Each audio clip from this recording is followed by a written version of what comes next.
Hello everyone, in this video I will show you how to force fix Windows 11 update stuck at 0%.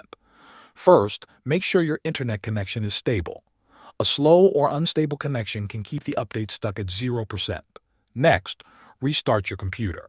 This sounds simple, but it often clears temporary update issues. After the restart, go back to Settings, open Windows Update, and check for updates again. If it is still stuck, pause and resume the update. Click Pause Updates for a few seconds. Wait about 10 seconds, then click Resume Updates. This can refresh the update process.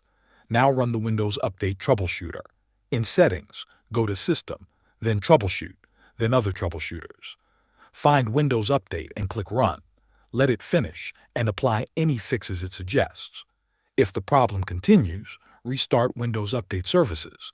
Press the Windows key, type Services, and press Enter. Find Windows Update, right-click it, and choose Restart. Do the same for the Background Intelligent Transfer Service. Finally, temporarily disable third-party antivirus software if you use one. Some antivirus tools block updates. Turn it off, restart your computer, and try updating again. After the update starts, you can enable it again.